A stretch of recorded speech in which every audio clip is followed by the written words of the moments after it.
চোরেদের সাম্রাজ্য ছিল, জিহাদিদের সাম্রাজ্য ছিল। আমরা এরকম ভাবে জিহাদিদের সাম্রাজ্য ভেঙে ঘুরিয়ে দেব।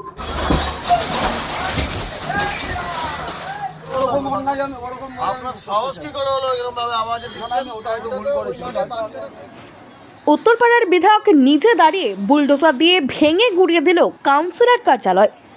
কন্যগড় এলপুকুর বটতলা মোড়ে সরকারি জমির ওপর অবৈধভাবে গুজেই উঠেছিল কন্যগড় পুরসভার 20 ওয়ার্ডের কাউন্সিলর কার্যালয়।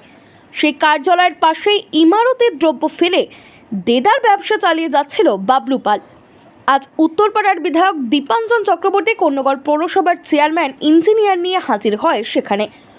প্রথমে ফিতে জেলে জায়গাটি মাপেন ইঞ্জিনিয়াররা, তারপরে অবৈধভাবে গজিয়ে ওঠা কাউন্সিলর কার্যালয়ে বুলডোজার দিয়ে ভেঙে গুড়িয়ে দেওয়া হয়। পাশাপাশি কাউন্সিলরের পার্টি অফিসও ভাঙা হয়। এই অফিসেই ছিল প্রাক্তন মুখ্যমন্ত্রীর বড় কাট আউট। সব শুদ্ধ মাটিতে মিশিয়ে দেওয়া হলো পার্টি অফিস। এটা তো হওয়ারই ছিল, কারণ এটা আমাদের নির্বাচনী প্রচারেও ছিল। আমাদের মাননীয় প্রধানমন্ত্রীজিও বলেছেন, মাননীয় স্বরাষ্ট্রমন্ত্রী বলেছেন, আমাদের বাংলার মুখ্যমন্ত্রী মাননীয় শুভেন্দুবাবু বলেছেন যে দুর্বৃত্তায়ন আর দুর্নীতিকে আমরা কবর দেব। 15 বছর ধরে যে সীমাহীন দুর্নীতি তৃণমূল করেছে তার একটা অন্যতম উদাহরণ হচ্ছে ওই চাকরি চুরি ইত্যাদি, গরু চুরি, কয়লা চুরি। এছাড়া এরা মনে করতো যে সরকারি জমিগুলো ওদের পৈতৃক সম্পত্তি। এই পৈতৃক সম্পত্তি যেরকম ভাবে বেদখল করে রেখেছিল, সেই পৈতৃক সম্পত্তি আমরা আবার ঘুরিয়ে মাটিগুলোকে শুরু করছি। যা হবে আমরা কোনোটাই বেআইনি করছি না। বিএলআরও এসেছেন, ডিস্ট্রিক্ট অ্যাডমিনিস্ট্রেশন সঙ্গে রয়েছে, পুলিশ রয়েছে। আমাদের ভারতীয় জনতা পার্টির একজনও কর্মী কোনো জিনিসে হাত লাগাবে না, এটা বলা হয়েছে। আইন আমরা নিজেদের হাতে তুলে নেব না। আইন অনুযায়ী সে যাই হোক না কেন তার বিরুদ্ধে ব্যবস্থা নেওয়া। সাধারণ মানুষ অভিযোগ করছেন এই ওয়ার্ডে অনেক একটা জিনিসও ছাড়া হবে না।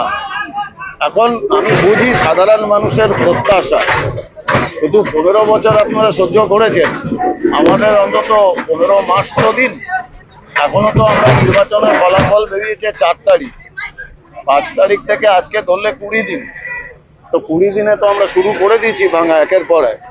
একটু সময় দিন, উত্তরপাড়া বিধানসভা পরিষ্কার হবে, আগের উত্তরপাড়া ফিরে আসবে, কোনো সন্দেহ নেই।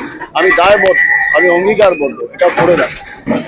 আমি না নামাটা কি ভালো হবে? আমি কাঞ্চন মল্লিক হতে পারবো না?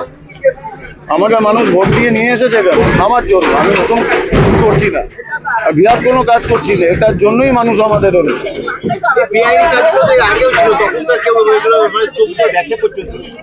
দেখুন, আপনাকে পার্থক্যটা বুঝতে হবে। ভারতীয় জনতা পার্টির প্রতিষ্ঠাতা ডক্টর শ্যামাপ্রসাদ মুখার্জি, তৃণমূলের প্রতিষ্ঠাতা ডক্টর মমতা ব্যানার্জি। দুই ডক্টরের মধ্যে যে পার্থক্য, এটা যদি বুঝতে পারেন তাহলে আর প্রশ্নটা হবে না। এটা চোরেদের সাম্রাজ্য ছিল, জিহাদিদের সাম্রাজ্য ছিল। আমরা এরকম ভাবে জিহাদিদের সাম্রাজ্য ভেঙে ঘুরিয়ে দেবো। একটা অভিযোগ উঠছে যে পৌরসভা যে নিয়োগ কোনোটাই বাদ যাবে না। আমি তো বললাম আপনাকে, কোনো বেআইনি জিনিস বাদ যাবে না।